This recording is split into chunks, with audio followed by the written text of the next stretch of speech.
morning guys, ako pala ang May Anan Samar, yan nga adlaw. Iistorya ko iyo kung nagaano kami haamon o GT.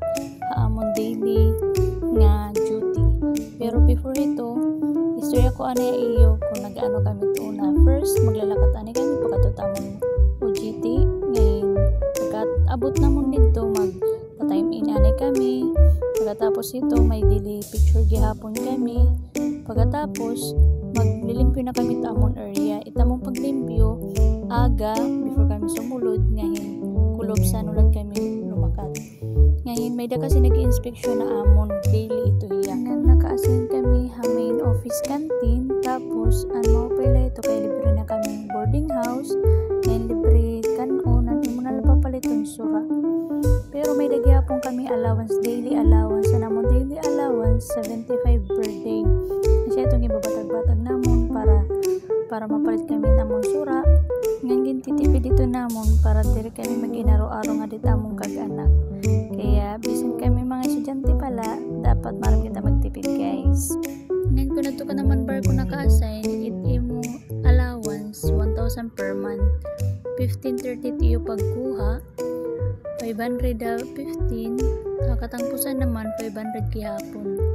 Kaya dapat magtipid-tipid gihapon kita. Pero kung nauubusan na gud talaga yung budget, kailangan gihapon umarot kag-anak para litit mo personal needs like toothbrush, sabon, toothpaste, ngayon mga pagkaon, pan-snack gihapon para diri kita gumasag guys.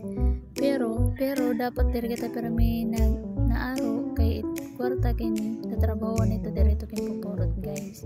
Ngayon back to the topic, nay nauuri gyapon kami pag uuli, nag-overtime kami pag adiit tag-iya. Kasi kami naka-assign na canteen, dapat mauri kami nga nauli kay may dito yung papakuha like Red Horse, San Big Light, mga pagkaon like kapipuro, dingani noodles. Kailangan magpauri kami kay syempre adi kami naka-assign. Kung late kami nga nauli, nasabay kami ta delivery truck. Syempre dito malatan iragarayan, nasabay na lang kami para safe gyapon kami nga nauli. Syempre gabi na, hindi pa namon kabisado it Cebu City, kaya para safe it among pag-uli, minsan sabay kami nga dihit pag-ulihan delivery truck. And bisan kung mga goal na, sila nag-restorya lang ako, katatawa lang ako, nag-restorya ako nag-ano duty, mga chika-chika gihapon. Pagkatapos ito, dahil nagbabanding gihapon kami, like mga maon, gusto namin mag-gitara. Pagkatapos, katatawa naman, yan, maglalaba na akong bado kasi akong uniform, tuloy na pabukos. Kaya dapat nalaban dayon. After 2 days, naglalaba ako. Pinadari kasi ako nga, at akong labahan, nagdadamo. Every 2 days, naglalaba na ako. Tapos ito, tapos maglaba, mag-update kanda mama, kanda ate, magtawag gayra, mag-video call kung nag-ano ko yan ng adlaw, nung humusta kasi syempre, nag-istorya gihapon ako kung nag-ano ako, kung ano tamang kiningi mo kada adlaw. Pagkatapos ito, nagsasalod gihapon ako yung tubig.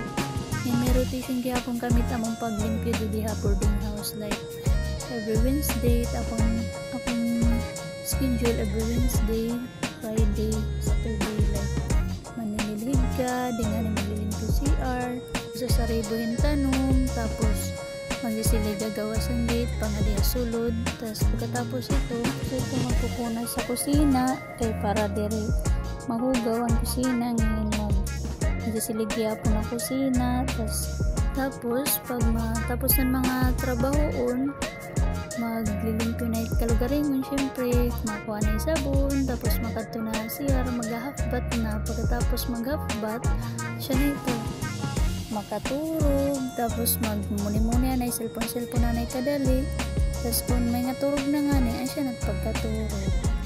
Yun lang guys, salamat sa panonood, sa pakikinig, at salamat sa lahat.